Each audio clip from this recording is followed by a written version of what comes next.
live dynamic event. We're in the city of Chicago. Exits off of Glacier Driver blocks, trains have stopped running and busting, and but we're here and we're doing it. So thank you so much.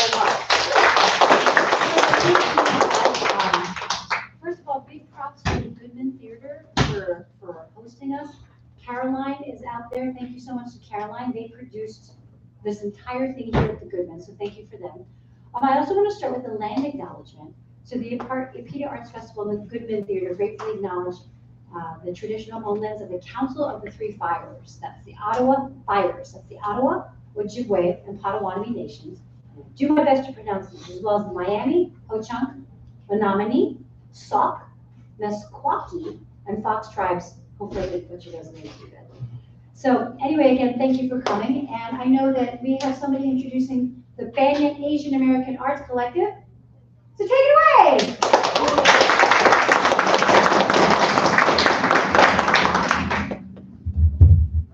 Okay. Thanks so much, Mia, and thanks to Caroline and everyone who put up this wonderful festival. So much work, so amazing. Congratulations. So yes, my name is Jane Hsu, and I'm a proud core organizer of Banyan Asian American Writers Collective.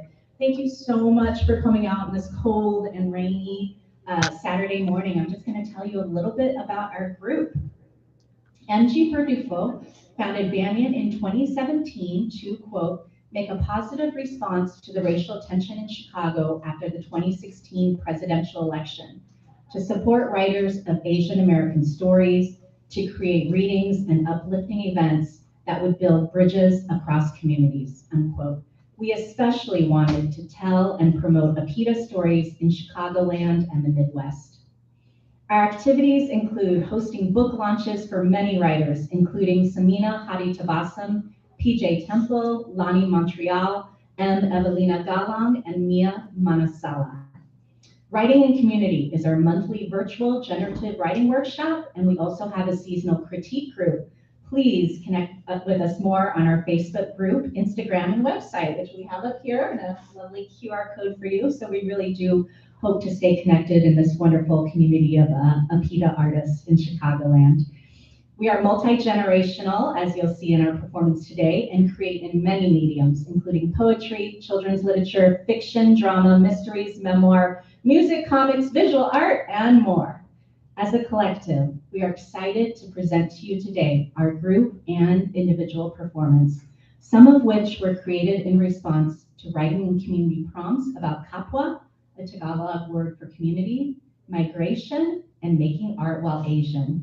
Since we are a group performance with 7 or 8 of us, and I know we want to, have everything streamlined, we ask that you please hold your applause until the end of the group performance. We'll have a kind of formal, thank you and ending. So please help welcome Banyan Asian American Writers Collective.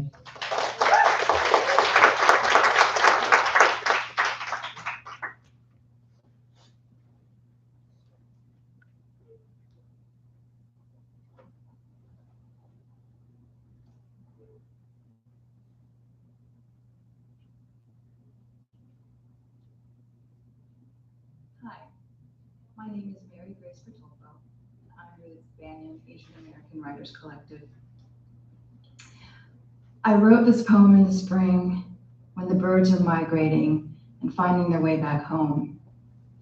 It made me think about my family and all our families, human and more than human, how we migrate across the earth seeking home.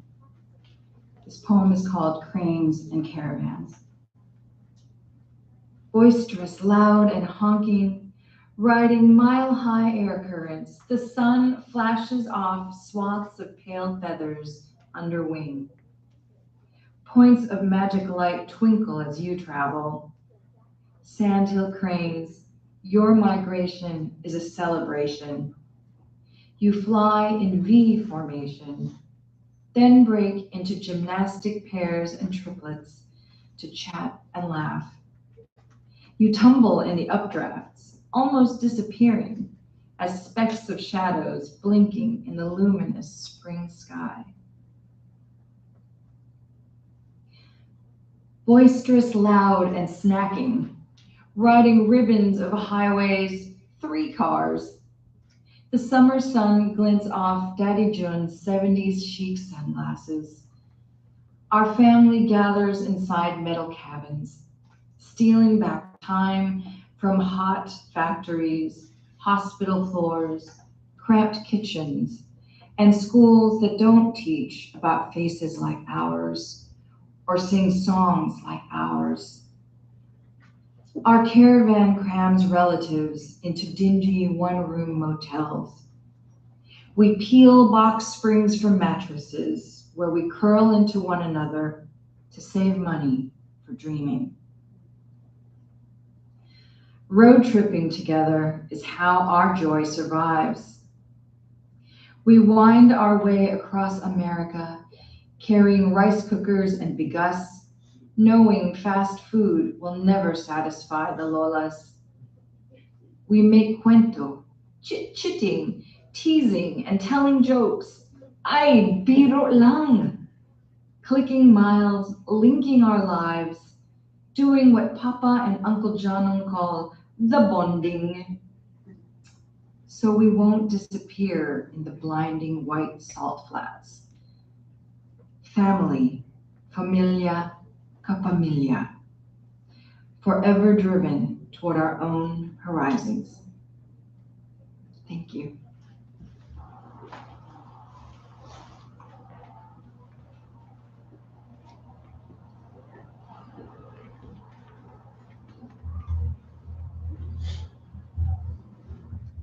Hi, we're Sona Umbra. Hi, we're Sona Umbra. And we're the Banyan writers, Tina Baga, Ed Eusebio, and Christian Eusebio. And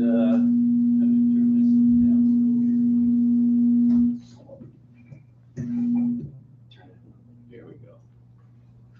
And we're going to play a song that just dropped on Spotify. So check us out there. This is our first single on Spotify.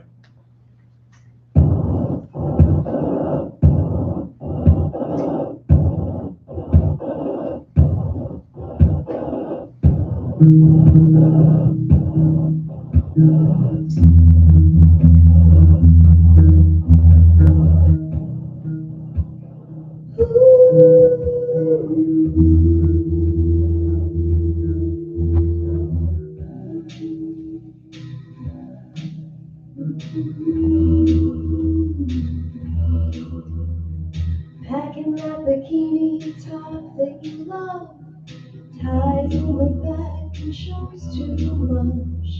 Burning us a mix where the open road songs go. Heading out of town, just you and me. Stopping by the roadside stand for ice cream. Feet on the dash like we're fucking queens, so free.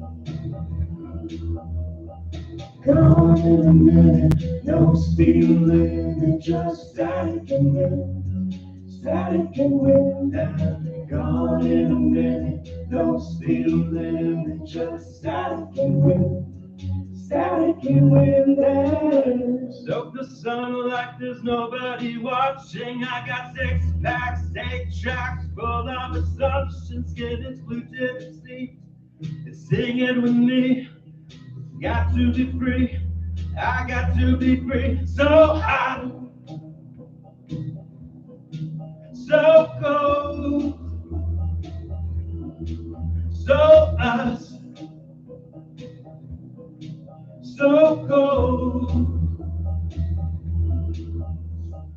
Gone in a minute, no speed limit, just static and wind, static and wind. And gone in a minute, no speed limit, just static and wind, static and wind. And song comes on the radio, I'm overcome with the feel of you.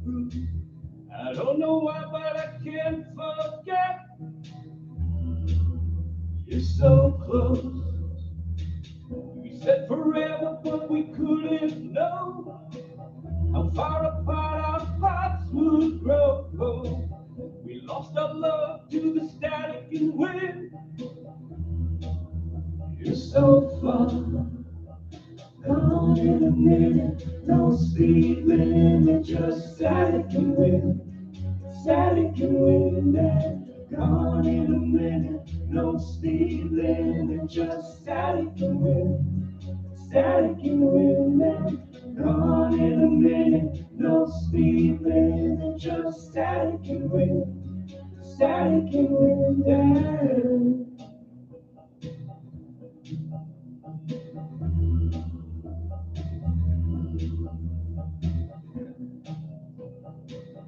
Thank you.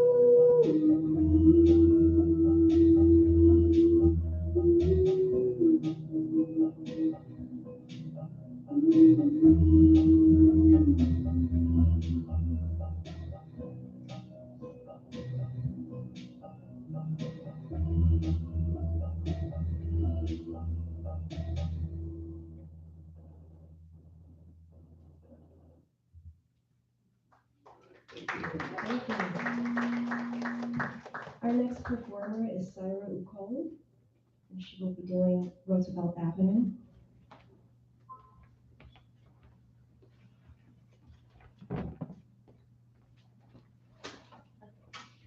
Roosevelt Avenue.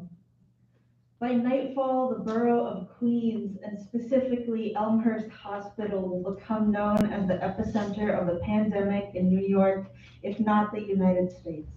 The New York Times. Here, it looks like a home I've been chasing. I've never lived in a Filipino neighborhood before. Signs in Tagalog and fresh ube limon, stores selling brightly colored scrubs. Here, it looks like a home I recognize. People humbled by a 30-minute commute. People who actually take the bus. Today, the Express 7 rattles emptier than usual. Here, the epicenter is just another way to say the end of the pipeline that called my own mom away to fill American healthcare labor shortages. To care for other people. Here, the epicenter is staffed by my people. So many of us are nurses, oceans away from our families. Titas after a shift take 2 baths to sterilize before dinner. My cousins' faces are lined deep where masks dug in. Here we are the epicenter of the epicenter. Forget clapping and banging pots and pans out of windows. Forget the PPE shortage. Forget having to schedule daily blurry check-in calls accounting for 12-hour time differences. My mom just wants to hug her sister. The next writer will be Greg Ju, reading Ping's story.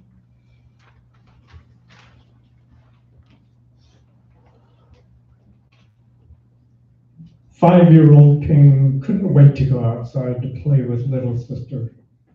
It was a sunny day and Mama was sitting at their small kitchen table.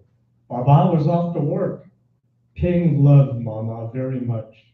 At night, she would tell stories of great scholars in the palaces of emperors, of how these scholars worked tirelessly with wisdom and knowledge for the good of China. So 5-year-old Ping came to love wisdom and knowledge. Ping scampered down the steps of their tiny house. Sister was already outside playing. Sister, sister, wait for me. Sister dropped what she was doing, ran over, and gave Ping a big hug. Inside, Mama was making lunch. The smell of ginger frying in hot oil filled the air. Soon they would be eating tasty noodles sprinkled with spring onions. Suddenly, like thunder, a voice rang out, "I want that one."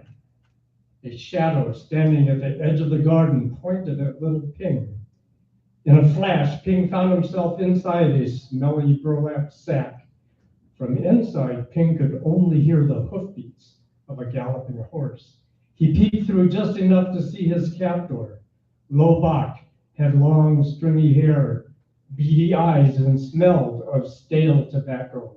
He wore Chinese clothes and a sweat-stained Western-style hat. Lo Bak took Ping on a long journey to the south.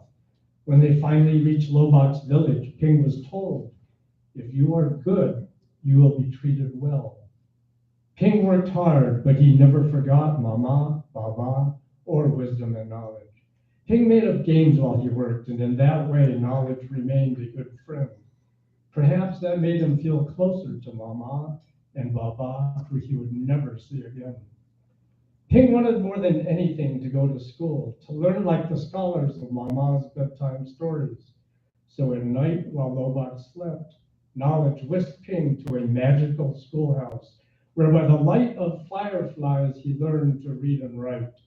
The old scholars came alive in that magical place with the bright red doors. Wisdom and knowledge never left Ping. Together they traveled to Hawaii, then to America. Along the way, they had many adventures, surmounted great challenges, and built strong friendships. Ping also found true love, and together they made a family. And their family had families and grandchildren. So once upon a time, a long time ago, when I was only 5 years old, I would sit with my grandfather, and he would tell stories of how he came to love wisdom and knowledge and the great adventures they had together. Thank you. Our next Banyan writer is Jane Shu, reading her poem, A Tale of Two Pairs of Boots.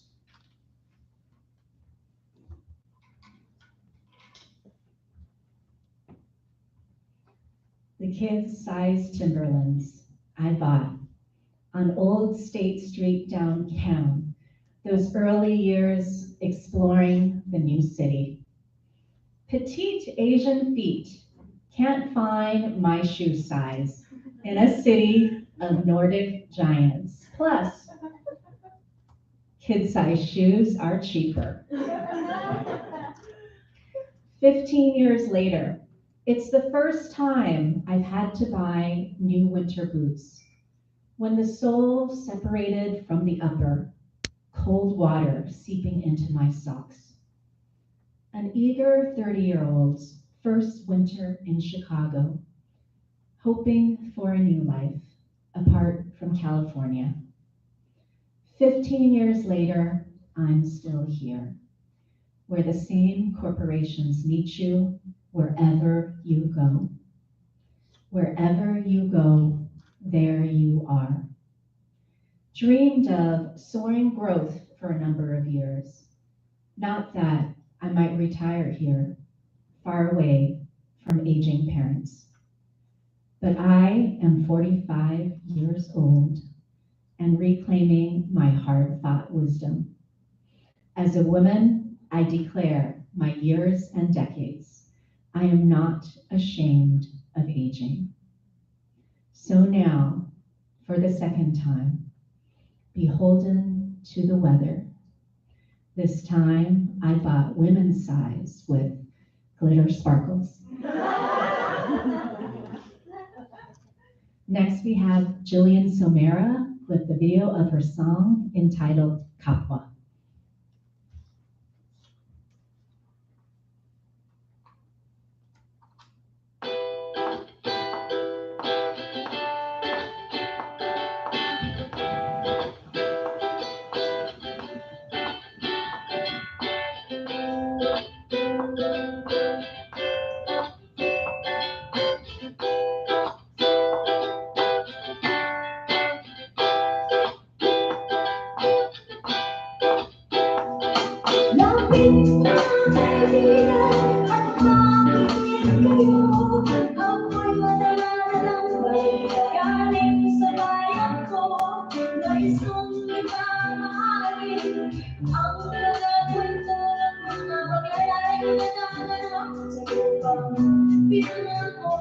This is my amazing story.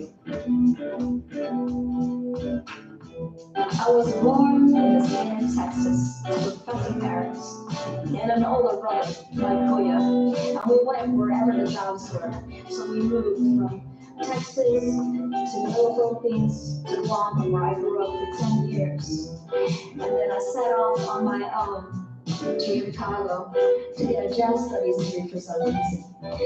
So imagine my surprise to know that it's only been 10 years since I made that decision to be far away from my family because it'd be better for my career.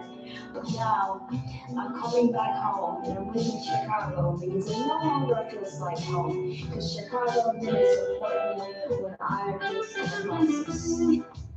So this part of the song is for everybody who didn't support me. See, I lost a major support system for 8 years who judged me for having a manic episode as part of my bipolar disorder diagnosis that I've been managing for 10 years. But now when I need the extra help, like really need you bow out because it's too much for you. Because you're not a professional, but I never asked you to be that. All I ever needed was a friend, and you couldn't even be a friend. You know what I won't miss about Chicago? I won't miss everybody in Lincoln Park who asked me, where are you really from? I won't miss my Dallas supporting neighborhood. I won't miss hiding my accent. I won't miss masking for everyone around me just so they feel comfortable being around the brown person.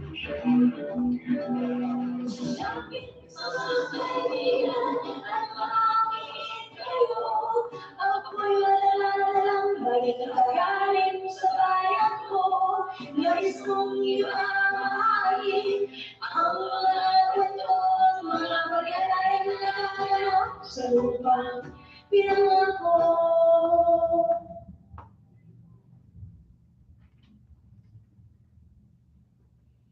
Next, we have Victor Yip reading his piece, Uncle Wen, which is an excerpt from his novel In Progress.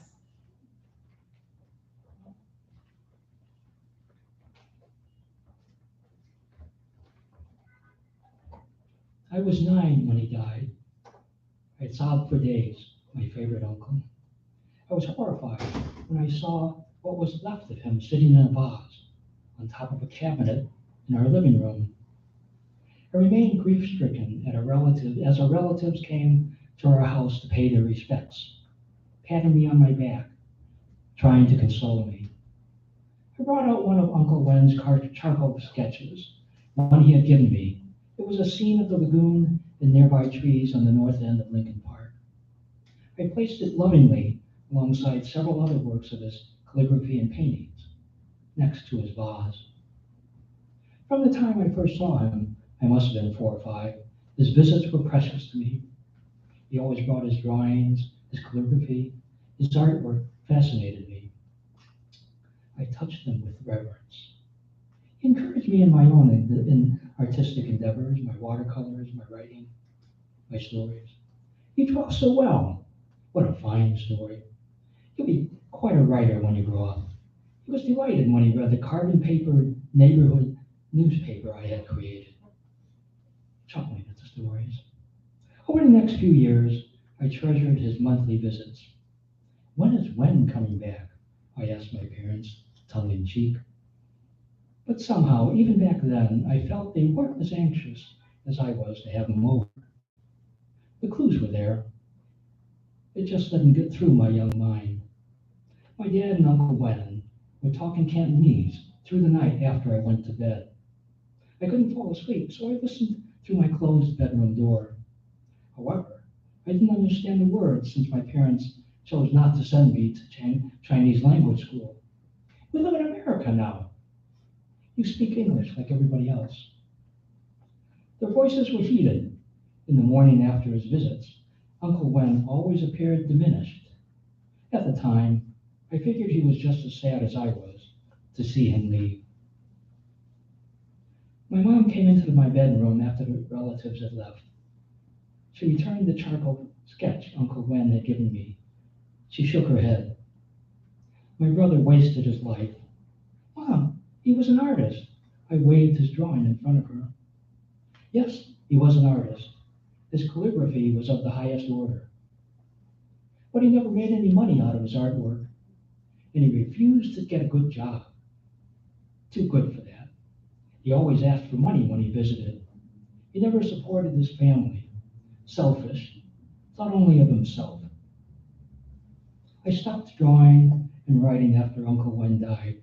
My parents encouraged me to do good in science, in math, much better for you. But when I started high school, I was amazed that the school published a daily newspaper, magazines, and a yearbook, all in its own building. I took print shop. Then, in my senior year, I took journalism classes. I volunteered for the magazine and yearbook staff. I began to write again. Thank you. Our next Banyan writer is Alexandria Eusebio.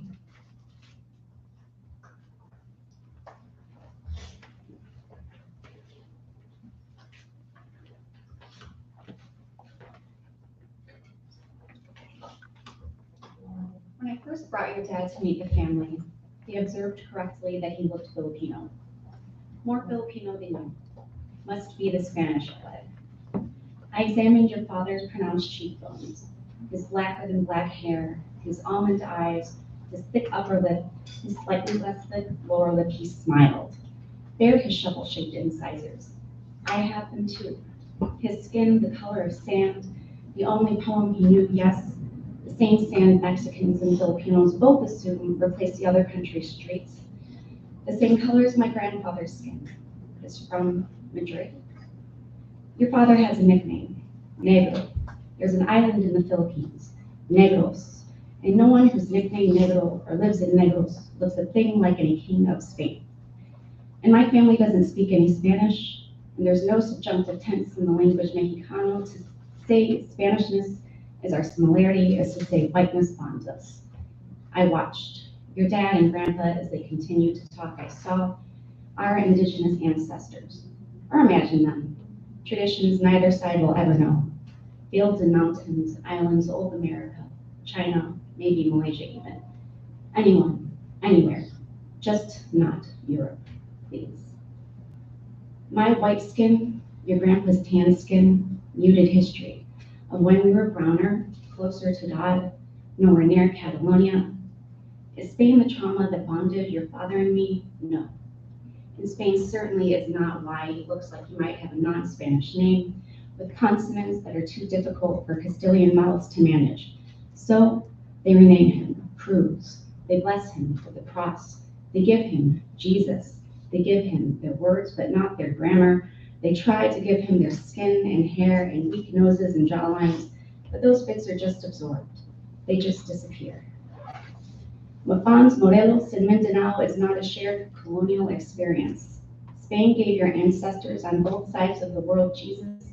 Both sides improved him with paganism and witchcraft. They could change our names and our languages, but the rosaries and the Pope and the carrot of heaven and any foreboding threats of hellfire could not remove our shovel-shaped incisors, who still have no taste for the words mestizo or moreno or negro or negros, and no vested interest in creating converts. Everything you are and every magnificent creation you bless us with will be from you. Not Cortez, not Magellan, not Jesus, not the Pope. In Spain, Spain will play no role. Our last piece of the morning will feature Banyan Corps organizer Isabel Garcia Gonzalez and her fledgling comic, I Write.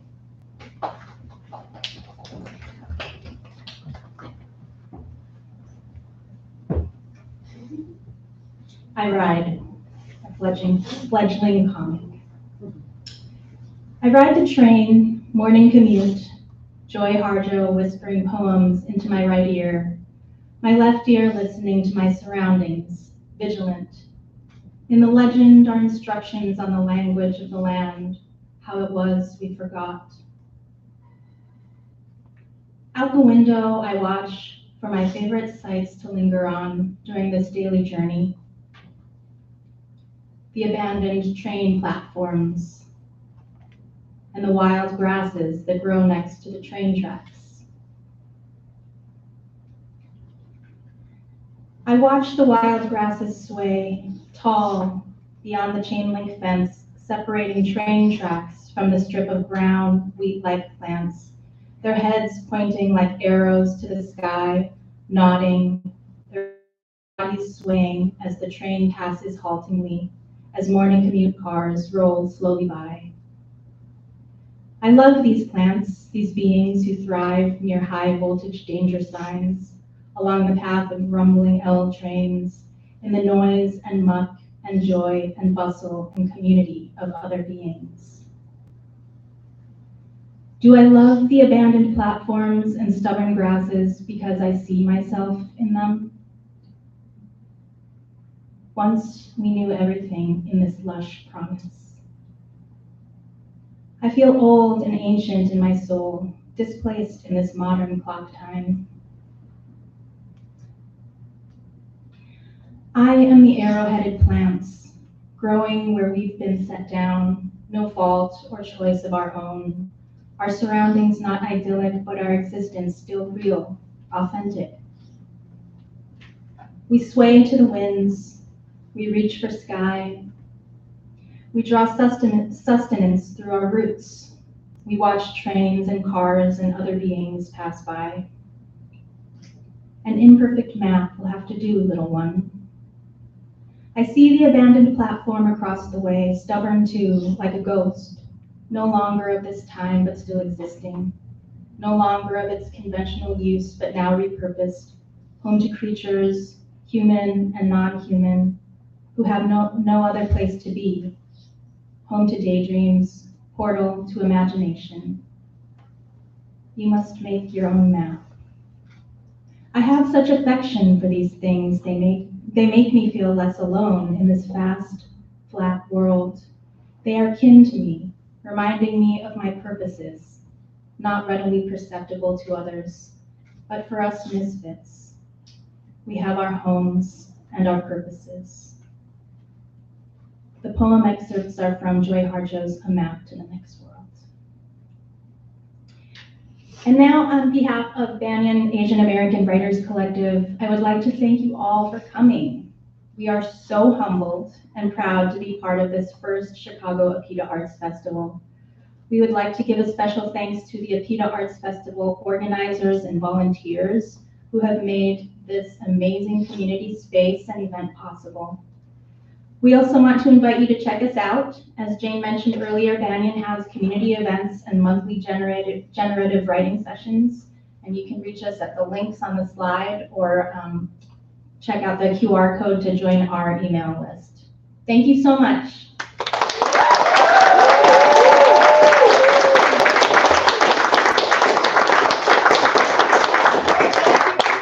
Thanks so much. Give yourselves and everyone around you as well. This is wonderful. Banyan Collective, how long have you been around? A long time, right, Jane? 6 years, yeah. So thank you for being on the scene and the contributions.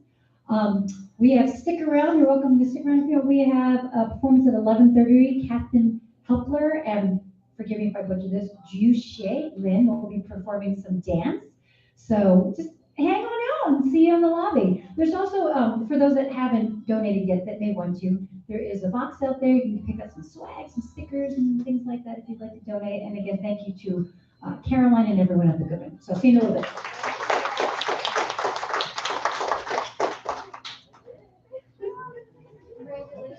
Thank you.